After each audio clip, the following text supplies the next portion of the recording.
I accept reality and dare not question it.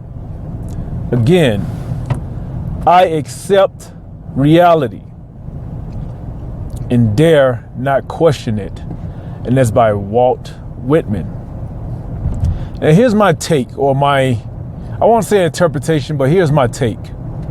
You always hear messages or hear affirmations about follow your dreams, follow your hopes. But the thing about it is, a lot of people get stuck on that. I was stuck on that for a while. I was stuck on the dream aspect, or the hoping and the being optimistic aspect. But what comes after that? Even before the action, you guys know I'm always talking about action. But what's the next step even after the dreams and the hopes? Well, I think the next step after that is the vision.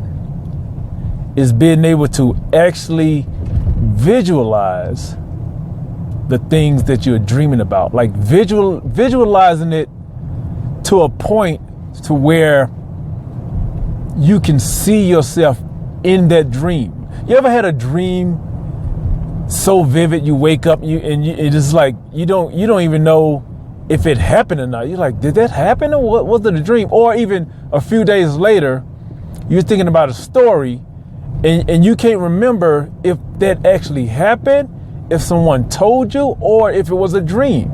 And it causes like this weird confusion. And especially when you start to get older, because I know I've done that sometimes. I'm like, am I losing my brain cells to where I can't remember if I actually had a conversation with somebody? Was it a dream, or did someone tell me that? So the next step after dream is being able to really, really visualize it. Now, I know a lot of you probably heard about vision boards, or actually I heard another name for it, prosperity board. Vision boards, prosperity board.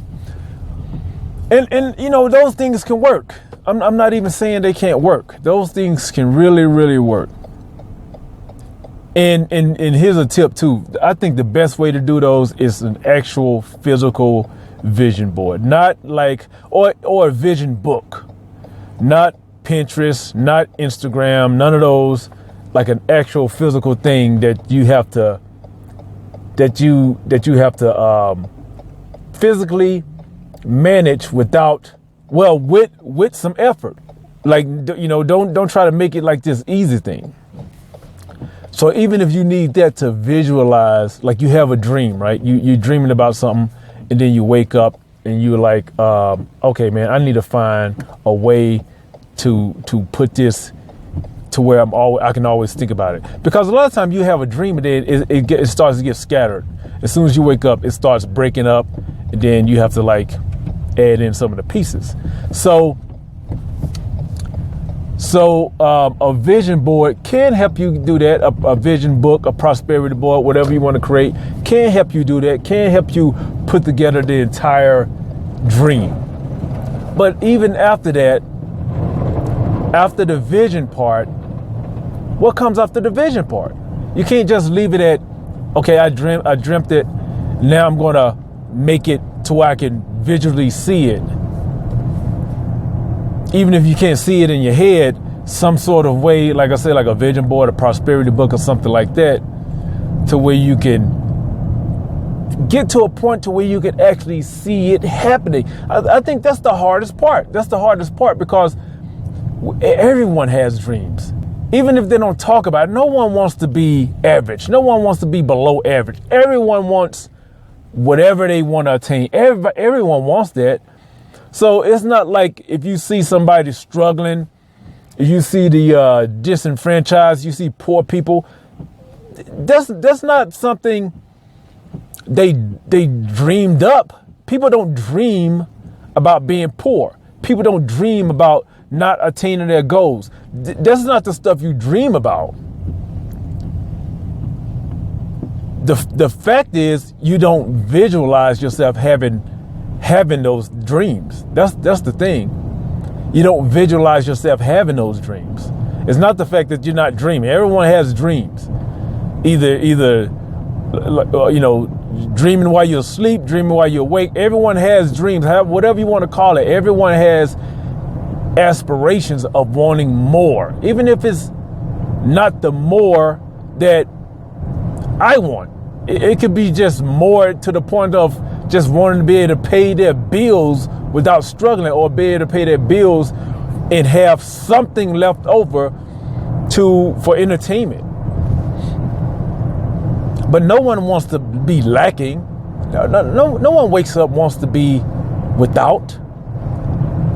But the thing is, people can't visualize themselves having other things.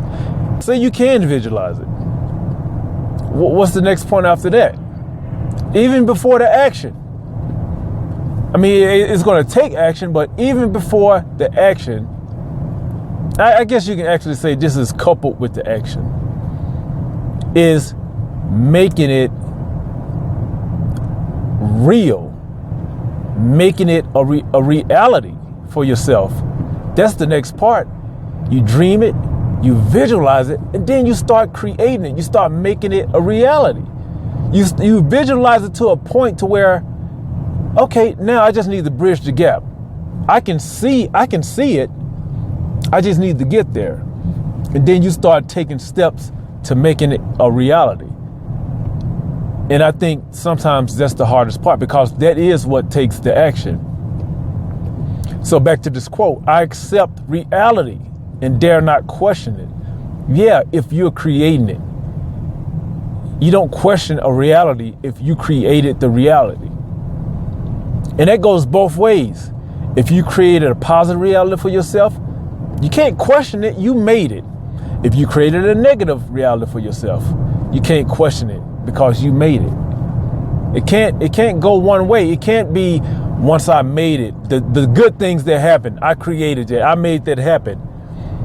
You can't have that, and then when something bad happens, when something don't go your way, you miss the mark on a goal, you can't say I didn't create that, because you just told me you create your own reality. All the good stuff that happens, you created it. I mean, not just saying you alone, with whatever people you surround yourself with to help you create that reality. Yeah, you don't question it. You don't question those things. So you can't question the things that don't go your way. You can't question that either. You just have to find a way to repair it, find a way to fix it, find a way to get you back on the path of that positive reality that you do want to create. There's this saying, you guys probably heard me say it before, that I used to say, well, I still say it, and it's that believe none of what you hear, half of what you see, and I'm going to add to that, believe 100% of what you create. That's really the only thing that you can't question. You can question almost anything else. You can things you hear on the radio. I don't care who's broadcasting it, who's reporting it. It can be the most ethical person you think, but you don't know where he got his story from. You don't know. You hear some story about some 21-year-old billionaire. Yeah, you can take it for what it's worth, gain inspiration from it, but it's not your reality. So you can question it. You can question it. I mean, I'm not saying just automatically doubt it just because it's not you, but you didn't create that reality, so you don't know. You really don't know. The only thing that you really, for without a doubt, can't question is the thing that you create. That's it. That's really it. That's really all. The only thing in life that you really can't question, that you can't have any doubt of, is the thing that you brought into existence, the thing that you created.